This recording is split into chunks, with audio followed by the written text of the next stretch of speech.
Israel యుద్ధంలో అయితే ఓడిపోవట్లేదు గానీ, నైతికంగా మాత్రం దెబ్బతింటుంది. వరుసగా పలు దేశాలు ఇజ్రాయెల్‌కి ఆంక్షలు పెడుతున్నాయి, నిషేధాలు పెడుతున్నాయి. ఉగ్రవాదులనే పిలుపులు గూడా ఇస్తున్నాయి.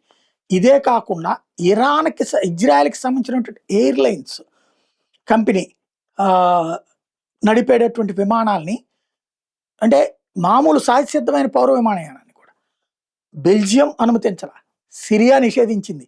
ఇటలీ నిషేధించానని చెప్పింది. మాల్దీవులు కూడా నిషేధించింది. స్లోవేనియా కూడా నిషేధించింది. ఇప్పుడు తాజాగా ఏదైతే వీళ్ళందరి బాటలో వరుసబెట్టి అన్ని దేశాలు కూడా వస్తున్నాయి. ఇజ్రాయెల్ ఎయిర్లైన్ కంపెనీ ల్యాండింగ్‌ని ఆహ్, ఎల్జుబ్లీ ఎల్జుబ్జినా క్యాపిటల్‌లోకి ఎలౌ చేయడాన్ని నిషేధించేశారు. వరుసబెట్టి అనేక దేశాలు ఇప్పుడు అదేమంటారంటే ఉదారవాదం, అతి ఉదారవాద దేశాలన్నమాట ఇది. ఇరాన్ చేసిన దాష్టీకాల్ని ఖండించి ఊరుకున్నారు. ఏది ఇజ్రాయెల్ మీద దాడులు. ఇప్పుడు ఇజ్రాయెల్‌ని మాత్రం రావద్దు మా దేశాలకని చెప్తున్నారు.